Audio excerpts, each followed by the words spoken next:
Welcome to the podcast, Amazing Tales from Off and On Connecticut's Beaten Path. I'm your host, Mike Allen.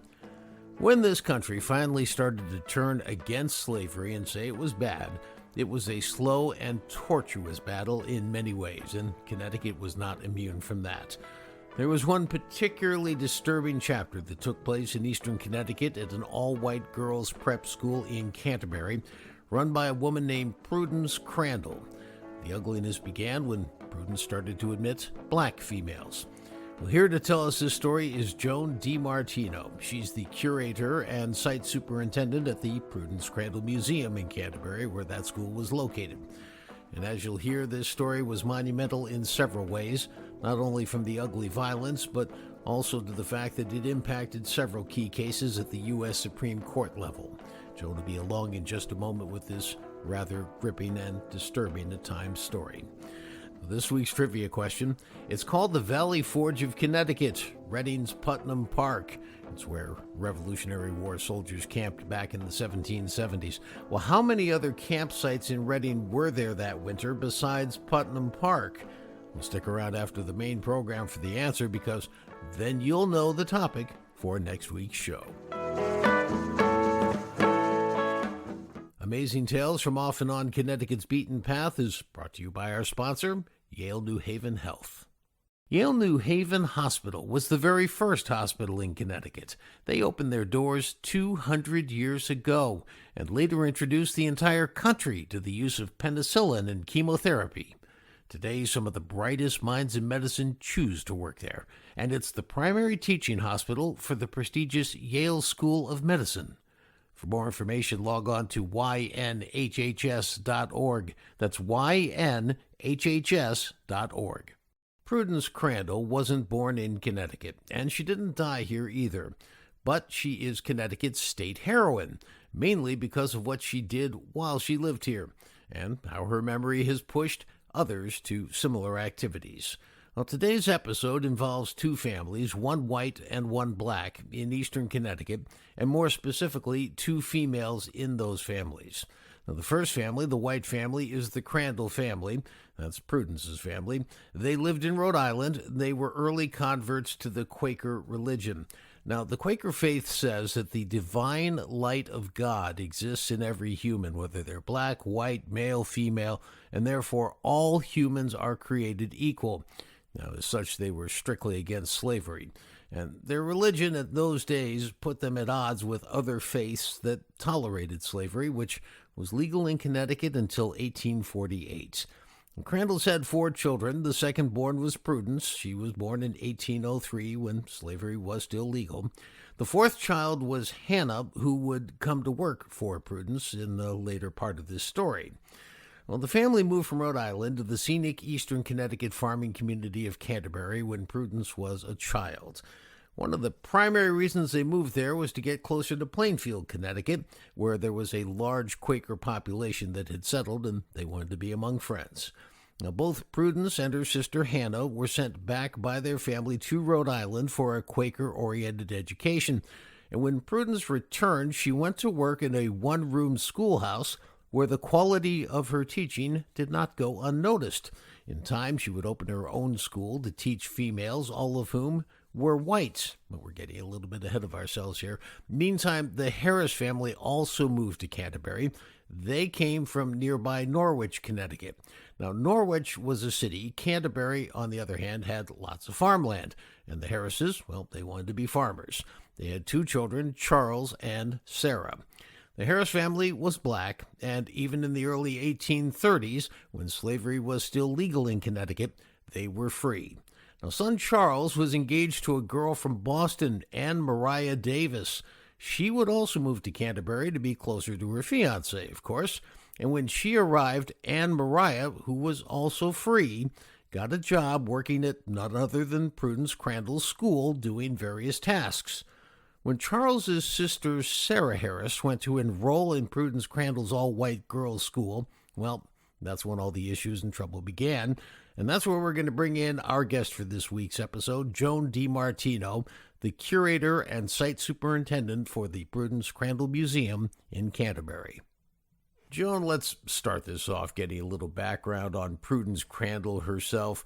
She was pretty well known. I mean, she got a reputation for being bright, earnest, a good teacher, and that caught the attention of some wealthy folks in eastern Connecticut who wanted her to help their children, correct? Yeah, she started getting a reputation as being a very good teacher and an educator, and she was known, by the leading town citizens here in Canterbury. They knew her family, her reputation, and female education at this time is a burgeoning idea.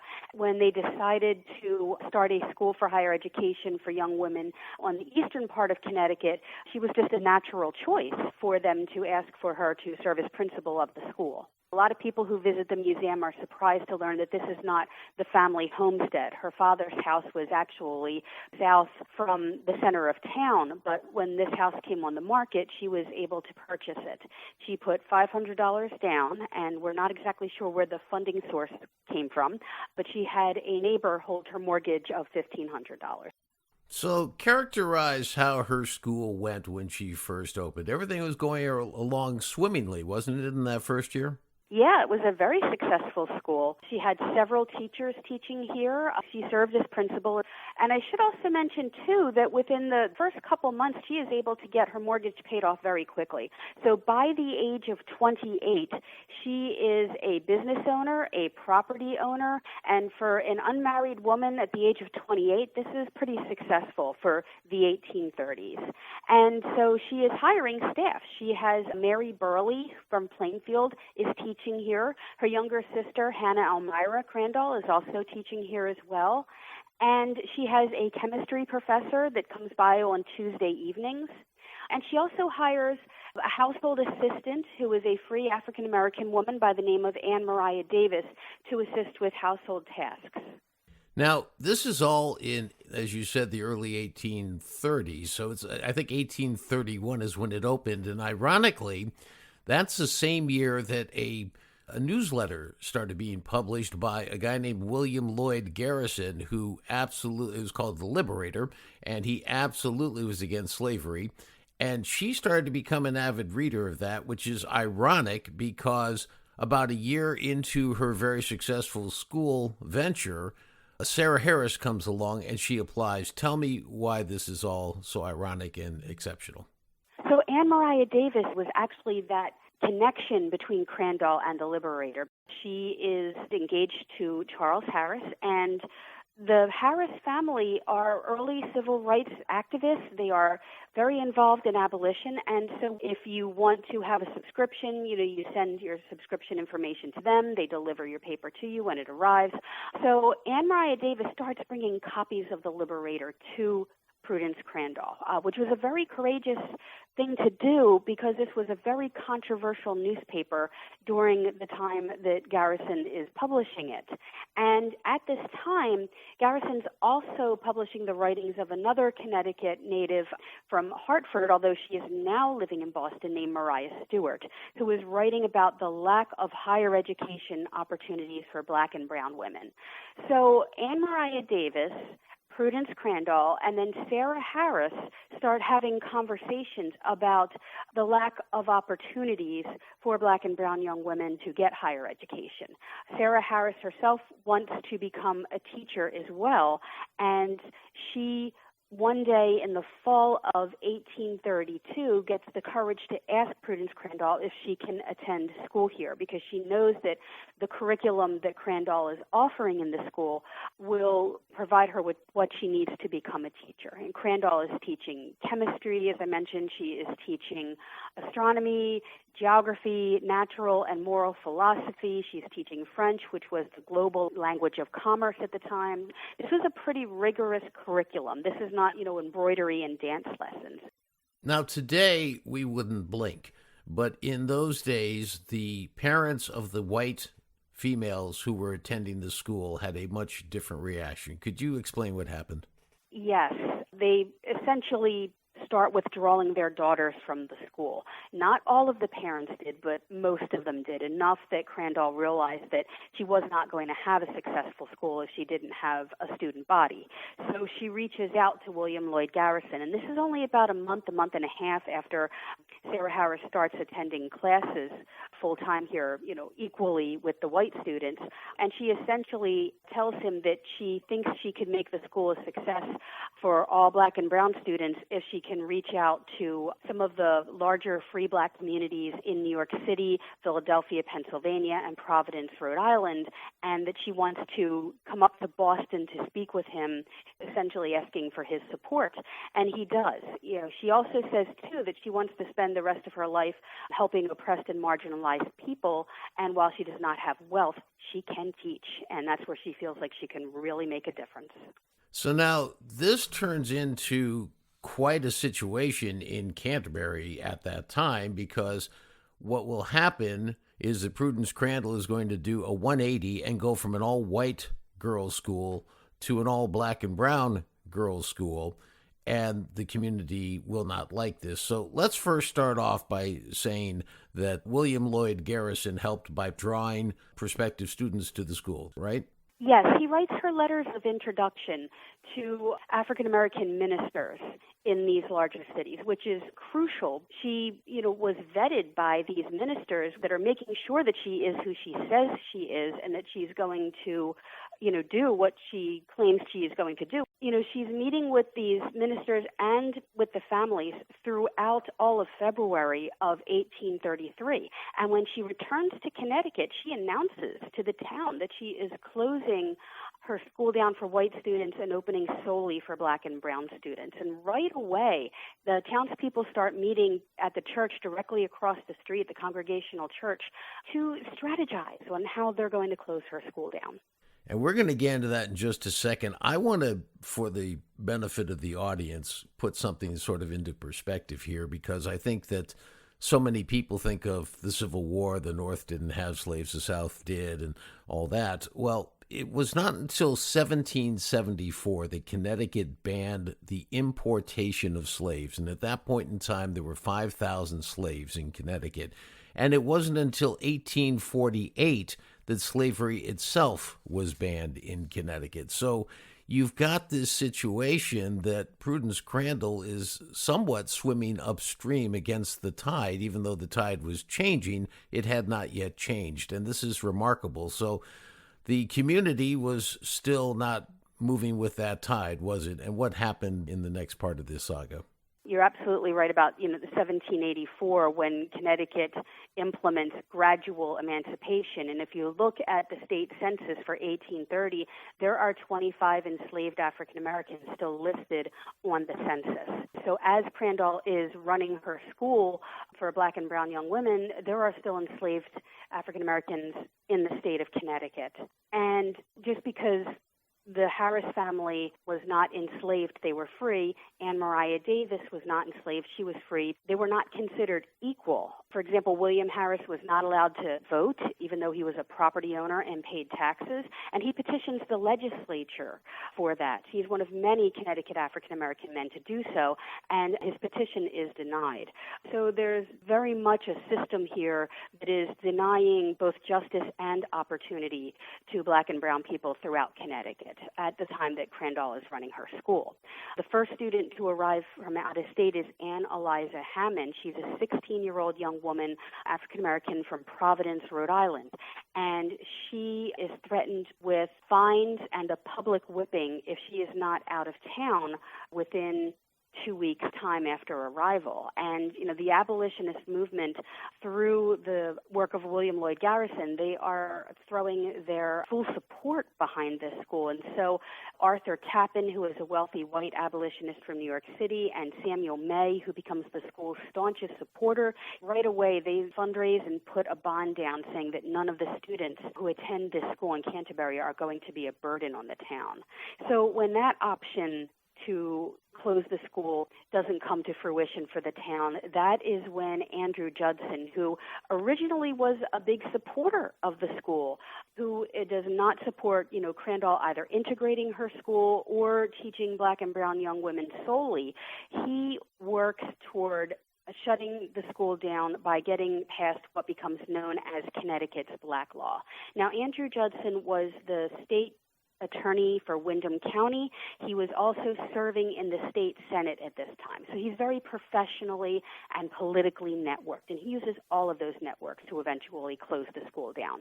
But the Black Law says that it is illegal for African Americans to enter the state of Connecticut for the purpose of receiving an education without prior town approval. So it's designed to close down her school. And it passes in May of 1833. The town actually has a celebration across the street from the school on the town green.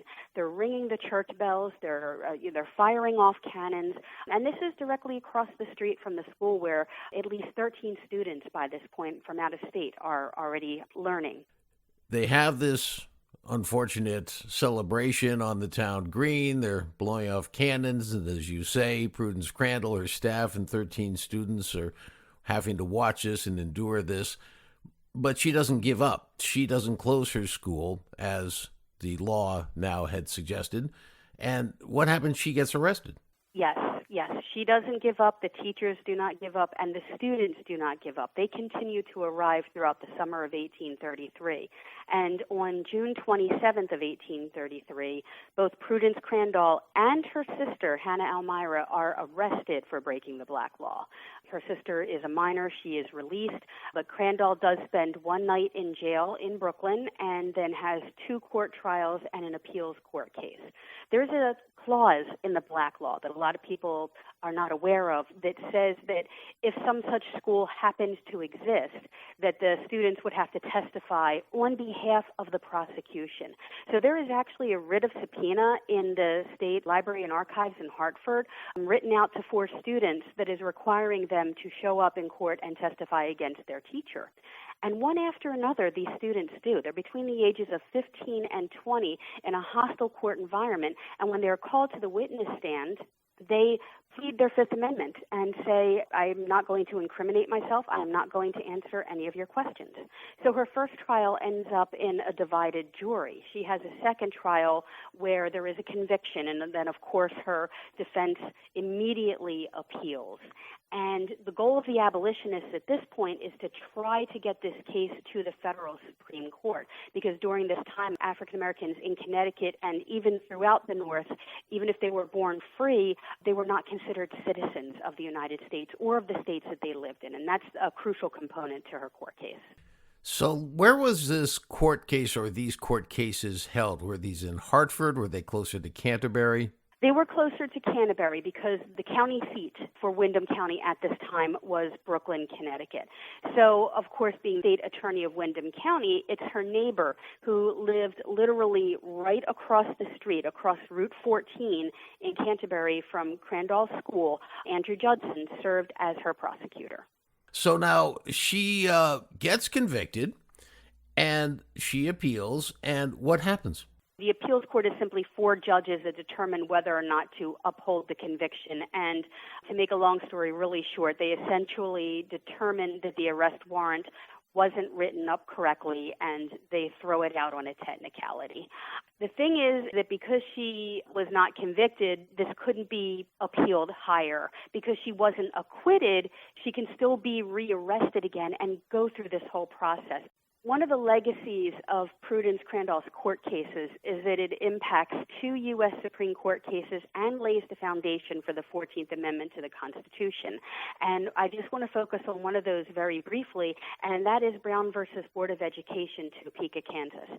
Because when Chief Counsel Thurgood Marshall was preparing to argue Brown versus Board of Education, the NAACP Legal Defense Fund in the 1950s hires a constitutional scholar that determines that a portion of the 14th Amendment, Section 1, which gives citizenship to African Americans and those born and naturalized in the United States, comes from the argument of William Ellsworth, which was Crandall's defense attorney during her appeals case. And so Chief Counsel Marshall cites Crandall versus Connecticut. We're not a precedent, but he does cite Crandall versus Connecticut in his written remarks before he makes his oral arguments before the Supreme Court. But meanwhile, the students continue to arrive. The teachers continue to teach. They've done so for 17 months. They can continue to do it longer.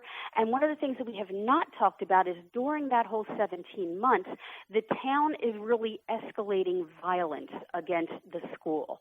For example, rocks are being thrown through windows. Eggs are being thrown through windows. Filth is smeared on the front steps. There are a group of boys that gather and shoot off pistols and shout horrible things and bang drums and blow horns whenever the students leave the building. And that becomes even more violent when their well is fouled. So manure is found in the well and they don't have fresh drinking water.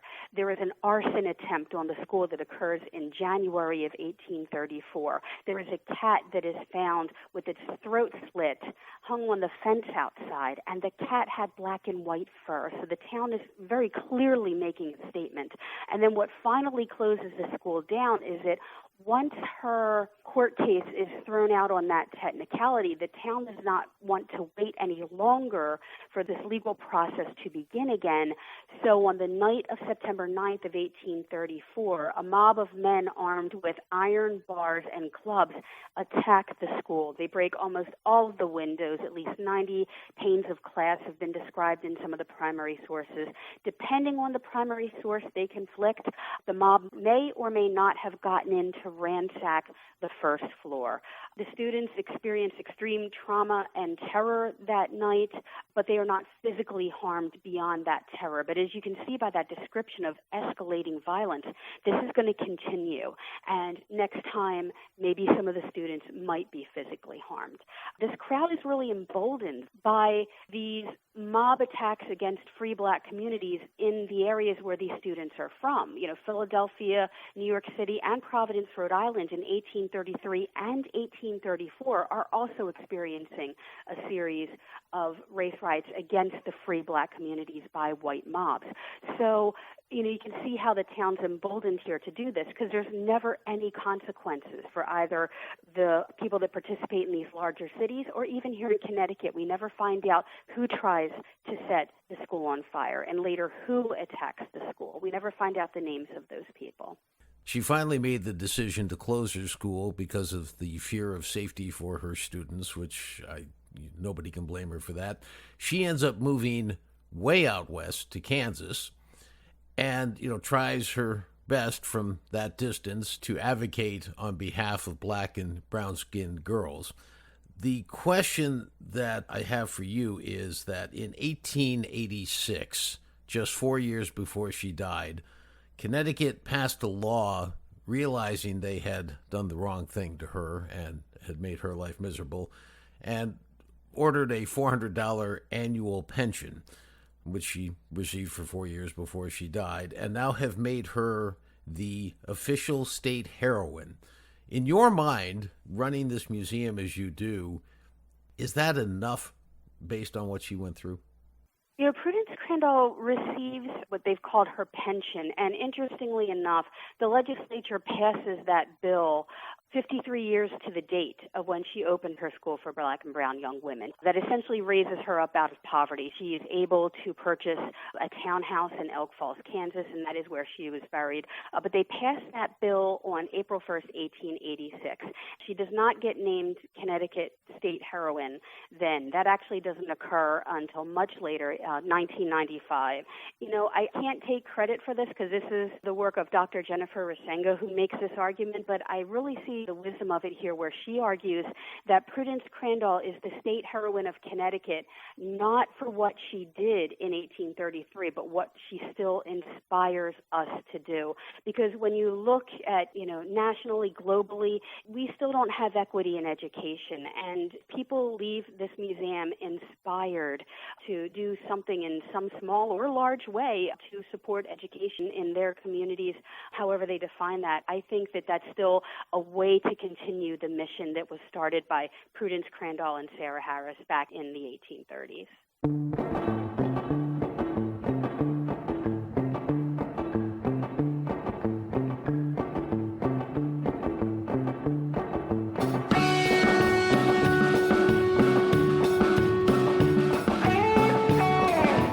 That wraps up this episode of Amazing Tales from Off and On Connecticut's Beaten Path. I want to thank our guest for today's program, Joan DiMartino, Curator and Site Superintendent for the Prudence Crandall Museum in Canterbury. She's going to be back at a future date to share with us the incredible accomplishments of Prudence's black students, including Sarah Harris. The answer to this week's trivia question, the question was, it's called the Valley Forge of Connecticut, Reading's Putnam Park, where Revolutionary War soldiers camped back in the 1770s. The question was, how many other campsites in Reading were there that winter besides Putnam Park? And the answer is 2. Next week on Amazing Tales CT, we're going to speak with a woman who's heading the archaeological exploration at one of the other 2 sites, and she's going to share with us what they've found so far. Amazing Tales from Off and On Connecticut's Beaten Path is a production of True North Associates, LLC. This is Mike Allen. Be safe, and please stay healthy.